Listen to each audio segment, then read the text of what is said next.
Dr. Esther. Ya, Tadi kita berpapasan di kantor Polres Tanah Toraja, ya. Dalam rangkaian apa ini, Bu Dokter? ya. Terima kasih Pak Rian, selalu mendampingi kami, pemerhati anak perempuan dan politisi serta pengagum Toraja. Kami sebagai putra daerah asli dari Toraja sangat memperhatikan kondisi Toraja dan keadaannya. Pertama-tama saya memang ingin sekali ke Pak Kapolres yang baru ya, Pak Budi, karena saya melihat suara saya, impian saya, doa saya itu diterima oleh Tuhan dan dikerjakan oleh Pak Budi. Amin. Ya, bahwa bukan berarti Kapolres-Kapolres sebelumnya tidak melaksanakan tugas dan suara rakyat, tetapi saya sebagai pemerhati politik dan juga bergerak di bidang agama, maka hal yang paling kita khawatirkan di Toraja ini adalah munculnya rumah-rumah yang tidak dikehendaki menjadi rumah malam, yang dimana anak-anak kita sudah ada di dalam. Bahkan orang tua juga temait kaum jama landu kamu ya. Jadi sehingga saya menganggap bahwa ini daerah turis, daerah agamawis, daerah pendidikan ya Pak, karena di mana-mana kita ada sekolah pendidikan agama, calon-calon pendeta banyak datang, dan itu berada di dalam pertanian kami. Sebenarnya tidak akan salah kalau karaoke itu dikelola dan dilokalisasi dengan baik oleh pemerintah. Karena itu Pemda juga harus menyiapkan tempat di Toraja ini. Kan tanah Toraja khususnya banyak sekali loh Pak Rian, tanah kosong, bahkan tanah yang bermasalah yang nggak kunjung selesai ya. Banyak orang-orang yang punya tanah besar, coba diundang mereka supaya tempat itu dijadikan lokalisasi, sehingga retribusi atau pendapatan juga Pemda akan rapi dan perizinan pun akan lebih tertib. Bahwa kalau orang minta izin bikin rumah, tidak restoran, tapi kok akhirnya jadi tempat bernyanyi gitu ya. Dan inilah yang menjadi kekhawatiran kami semua, bahwa meningkatnya ya permasalahan ekonomi membuat banyak unemployed, pengangguran intelektual yang bisa saja melakukan hal-hal yang tidak sesuai dengan kependidikan yang dia miliki. Nah, kedua, kita juga daerah turis. Tentunya kalau ada hal-hal yang bersifat kriminal, itu akan menimbulkan kekhawatiran atau ketakutan para turis atau para pengunjung yang akan berkunjung ke Toraja khususnya. Karena kita ini sebenarnya daerah pegunungan sejuk, masyarakatnya lemah lembut, kehidupannya adatnya bagus, tapi kok di sana sini banyak kita melihat ya kondisi-kondisi yang ditimbulkan akibat ketidaknyamanan hidup ya. Nah, saya juga melihat tentang pariwisata. Saya sampaikan ke Pak Kapolres bahwa terima kasih Pak Kapolres mewakili perempuan Toraja, sekalipun hanya saya pribadi yang datang, tetapi saya kira banyak juga orang yang mengagumi kerja Bapak, dan mungkin ada juga kekurangan Bapak, tetapi sekali lagi saya datang untuk menyampaikan apresiasi saya bahwa terima kasih dengan disegalnya beberapa tempat-tempat karaoke yang ada di Tanah Toraja. Ini adalah upaya ya wajah kita yang tersurat di orang lain, bahwa orang Toraja itu nggak cuma dibunuh,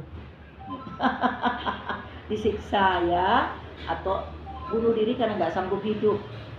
Kalau mungkin anak-anaknya seperti apa. Jadi ini salah satu variabel untuk kita perhatikan, bahwa sesungguhnya ketimpangan ekonomi itu terjadi karena ya kita memang mabuk pesta ya. Banyak uang yang digunakan untuk hal itu, namun itu ada. Sehingga mari kita menyikapinya dengan sadar mandiri, masing-masing keluarga, masing-masing pribadi, masing-masing kampung, agar supaya generasi agar menyadari bahwa Toraja ini indah dan perlu dipertahankan adat istiadatnya, tetapi dalam tanda kutip.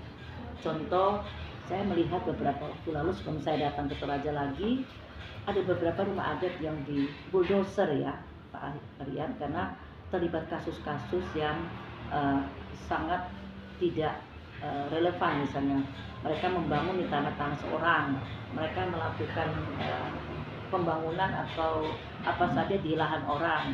Nah, setelah diusut-usut maka mereka diusir dengan cara menghancurkan rumah adat itu. Nah, saya ketika melihat itu di pesawat saya menangis karena saya pikir apa salah rumah adat itu sebagai ikon ya Pak Rian ya, ikon kita orang Toraja. Dan saya belum pernah melihat, maaf, di YouTube ada rumah adat Ambon atau Jawa atau suku lain yang di bulldozer Pak, karena di dalamnya ada nilai kultur yang menjadi kebanggaan kita.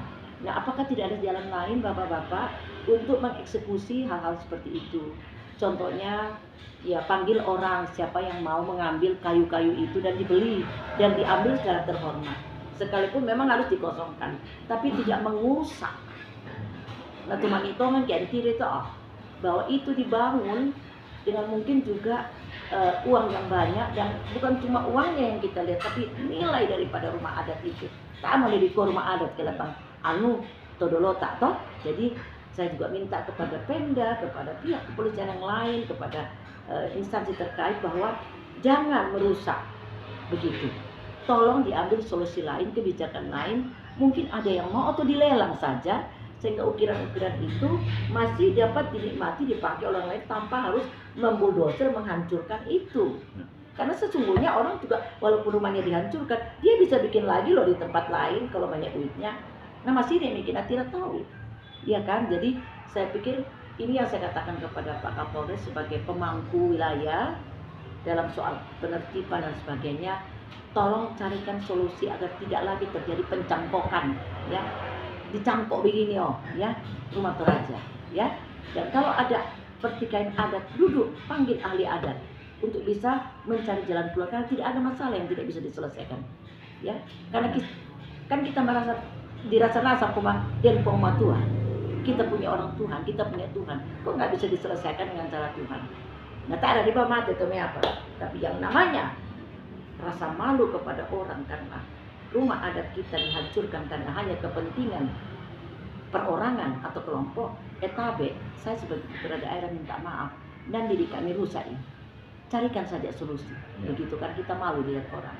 Nah, itulah beberapa hal yang saya sampaikan termasuk dalam riset saya, dan juga saya ingin menyampaikan ada organisasi Pak Rian yang namanya Badan Antar Agama, ya, Badan Antar Agama Kristen, ya, secara nasional. Saya nggak tahu ini apakah ini sudah terjadi di Toraja, tapi itu akan berkumandang, diharapkan kepengurusan dari pusat, provinsi, kabupaten akan bersama duduk dan melibatkan semua elemen gereja, denominasi untuk dapat bersama-sama menyelesaikan konflik-konflik yang ada, seperti misalnya pencurian uang dalam gereja, ya. Ini tanda petik juga, ya, beberapa waktu lalu sangat sedih. Kemudian kita juga melihat bagaimana konflik-konflik yang ada, anak-anak kita yang habis sekolah pendeta, ya, tapi mereka harus menjadi penunggu kasir di mana-mana, di kafe atau di mana, yang buat saya, buatlah kebijakan mereka boleh magang, ambil lulusan-lulusan itu magang di perusahaan atau duduk tanpa gaji, yang penting mereka terakomodir secara liturgis, ya, artinya mereka itu dihargai sebagai calon pendeta atau pendeta yang sudah bersekolah di sekolah teologi, ya, begitu. Dan yang terakhir itu saya memesankan kepada Pak Kapolres bahwa Toraja ini, Pak, walaupun Bapak masih baru, tapi kami sangat mengapresiasi, tolong di tahun depan ini kan ada yang namanya Natal, ya, kemudian ada Sumpah Pemuda, ada Hari Ibu Nasional 22 Desember, kiranya bisa menertibkan kegiatan-kegiatan itu sehingga anak-anak muda kita ini bisa menjadi lebih tertib dan sopan, ya, di dalam mengapresiasi segala sesuatu yang mereka inginkan. Nah, kemudian turis-turis yang datang itu tidak bisa juga kita kekang, dan puji Tuhan, alhamdulillah saya melihat di sana sini, Mbak, di Toraja Utara sudah banyak turis yang datang. Itu berarti bahwa kepercayaan negara atau bangsa dunia sudah mulai kembali di Indonesia, dan salah satu importation itu adalah Toraja, Bali, dan sebagainya. Untuk Indonesia Timur mungkin Toraja yang saya fokus, karena saya melihat sudah banyak sekali turis datang di acara-acara maupun di hotel-hotel yang kami lihat. Dan saya juga bermohon kepada semua pihak masyarakat Toraja agar menyambut tamu-tamu ini dengan sopan dan baik, dan juga melayani mereka sebagai keluarga, bukan membuat masalah, karena mereka adalah tamu adalah raja. Nah, Dan saya bangga melihat beberapa orang Toraja yang menikah dengan orang asing, ya, karena jodoh itu kan tidak bisa diadu. Mereka bisa membuka usaha dan berhasil, dan itu bisa menghidupi banyak orang, termasuk menyerap tenaga kerja pengangguran yang ada.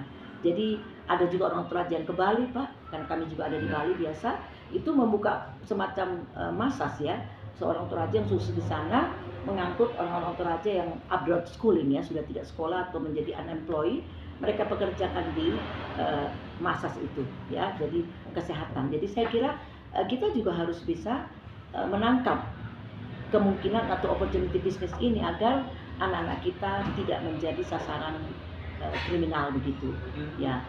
Mungkin yang terakhir itu saya sampaikan menjelang 28 Oktober Sumpah Pemuda, kami akan menyelenggarakan Hari Sumpah Pemuda melalui kegiatan liturgis yang disebut dengan Toraja Bermazmur, ya.